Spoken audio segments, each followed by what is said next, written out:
Welcome back. Today we're going to start considering the practicalities of storing and managing our data, because a carefully designed and recorded data set is pretty much useless without the appropriate thought going into how the data will be stored and how it will be used.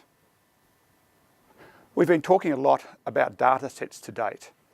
When data is initially collected and recorded, it generally isn't a lot of use because it can't be interrogated or analysed easily. But when the same data is stored in an organised manner in what is called a database, then it becomes way more useful.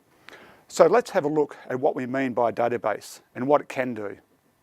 Basically, a database is a structured collection of one or many records. For example, apple weights, milk volume, customer perceptions, or weather.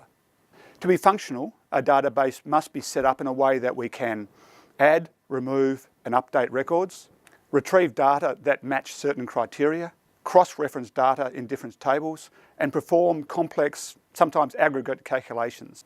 So how do we go about making this happen? A typical way we might start working with a database is by entering our data into a spreadsheet, like Microsoft Excel. Data are usually arranged in columns, or what are called attributes, which are the categories of things we are measuring, like apple weights and weather. And then rows of our records, which are the data points themselves. As an example, if we were preparing a spreadsheet database for our poppy head trial, our columns would be the attributes of harvest date, growing site, and dry weight.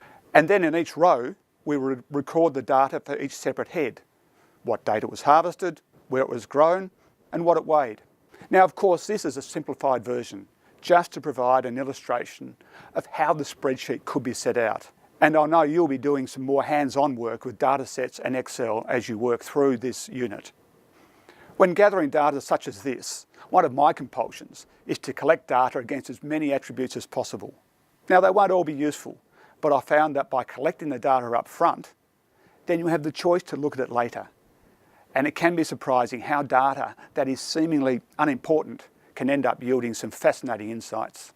For example, other data that could be collected alongside those attributes we've already mentioned could include things like dry weight per unit area, for example, per hectare. The identity of who did the weighing, because this can help with quality control if there are any discrepancies. Humidity on the weighing day, because this might affect the dry weight figures. And of course, there will be others, and these will vary to some degree depending on the operational systems surrounding this procedure.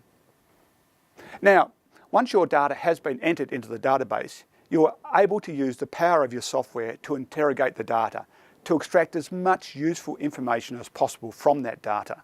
Excel is a perfect early step into this world. It provides many different ways to look at your data and will be all you need for most of the quantitative data analyses that you might expect to do in a small business environment. However, it does have limitations when it comes to dealing with very large or disjointed data sets. And if you start to look at doing many different types of analyses on a given data set, Excel can be quite picky about how data is presented. I found this well-presented discussion of the caveats around using Excel for statistical analyses, and it's worth quoting a small part of it. Missing values are handled inconsistently and sometimes incorrectly. Data organisation differs according to analysis, forcing you to reorganise your data in many ways if you want to do many different analyses.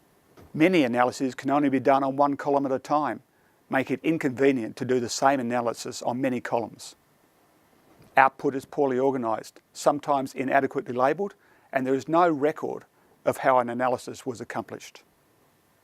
Now, Excel is convenient for data entry and for quickly manipulating rows and columns prior to statistical analysis. However, if and when you are ready to do the statistical analysis, we recommend the use of a dedicated statistical package." End quote. Now, I reckon it's worth having a look at that piece online. It's short and clearly argued. Now, if and when you do find yourself needing to work with large data sets with missing values, which is very common, and on which you want to run a number of different analyses, then that's the time you'll need to consider getting into dedicated database software. These packages differ from Excel in an important way. Databases that you set up in Excel, as described earlier, are known as flat databases. They consist of a single table in which all the data is entered. This makes it easy to share the database with others but limits the information that can be gleaned from that data. The alternative to flat databases are known as relational databases. These are databases with multiple tables, incorporating software that allows the different tables to work together. Relational databases provide a lot more flexibility and reduction of duplication by allowing data in one table to relate to that in one or many others. As a simple example, if our poppy growing experiment wanted to look at the effect of, say, growing poppies at a number of different densities in each of the different paddocks or growing areas, we could have one table that contained the attributes for the growing areas and one table that related to the measurements we take on the poppy heads. In this way, we could analyse the data to look at the overall effect of growing density, as well as the effect of growing density in each growing area. And if, for any reason, we need to amend the data for a given growing area, we only need to do it once in the growing area table for it to be available to all related poppy harvest data. So that's an introduction to the types of databases that you'll need in your data analysis work. You'll likely start with, and may even stay with, spreadsheets like Excel, but it's also likely that your need for increased flexibility and power could well attract you strongly enough to lure you into the art and science of working with multiple tables and queries of relational databases. Next, we'll take a look at sourcing data and how external data can be imported into your own databases. I'll see you then.